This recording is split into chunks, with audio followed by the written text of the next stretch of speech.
the script of disruption and a new order. Across the globe, the geopolitical and geo-economic fallout of the COVID-19 pandemic could be serious. The COVID-19 pandemic is unprecedented, involving as it does far too many variables. The very complexity of the novel coronavirus leads to radical uncertainty. Hence, it is unlikely that the world will ever be the same again. Abnormal could well become the new normal. Pandemics have often changed the world and reshaped human society. Empires have collapsed. Commentators are already talking of fundamental alterations in governance and business norms. What is left unsaid, and likely to pose an even bigger challenge, is the extent to which the pandemic will impact human values and conduct. There is already concern that a diminution in human values could occur, and with this, the concept of an international community might well cease to exist. Each nation is tending to look inwards, concentrating on its narrowly defined national interests. Institutions under fire. It is singularly unfortunate that at a time like this, existing international institutions such as the United Nations Security Council and the World Health Organization, WHO, are seen to have failed to measure up to the grave challenge posed by the pandemic. While the UN Security Council is under attack for being slow in dealing with a situation that appears, at least on the surface, far graver than any military threat in recent decades, WHO has been tarred with the charge of bias and of grossly underestimating the nature of the epidemic. That prestigious global institutions should have been singled out for attack at this time speaks volumes about the mood prevailing across the world. Economic shock. There are many other aspects of the COVID-19 crisis that will drastically impact the globe. On the economic front, the World Bank has already predicted negative growth for most nations. India's growth forecast for the current fiscal year has been put at 1.5% to 2.8%. Contraction of the economy and the loss of millions of jobs across all segments will further complicate this situation. What is likely to change even more dramatically are certain other aspects relating to political management and security. Both terms are set to gain new meanings. The role of the state as an enforcer of public good will almost certainly become greatly enhanced. The dominant imperative would be to not put limits on the role of the state even where the situation may not be as grave as the present one. Many pieces of legislation of yesteryears that had been relegated to the archives, they were perceived to be anachronistic in a modern democratic setup, may get a new lease of life. Some pieces of legislation such as the Disaster Management Act already reflect this reality today. Other pieces of legislation could follow in its wake. This trend is already becoming evident to some extent across the world. Europe has shown a willingness to sacrifice personal liberties in favor of greater state control.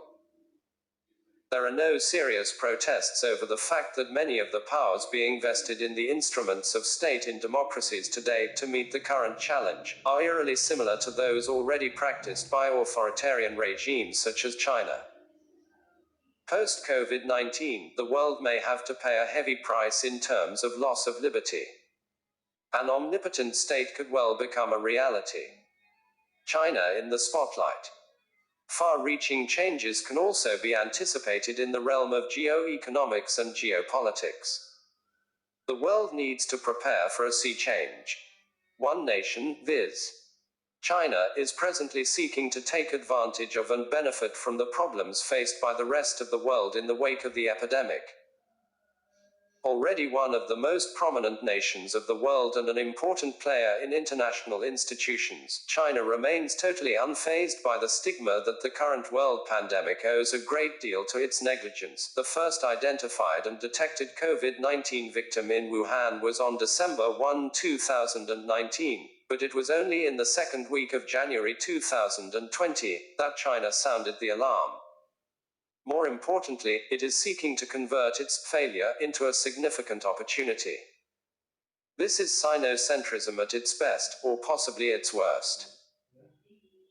Already indispensable as the world's supplier of manufactured goods, China now seeks to benefit from the fact of its early recovery to take advantage of the travails of the rest of the world by using its manufacturing capability to its geo-economic advantage.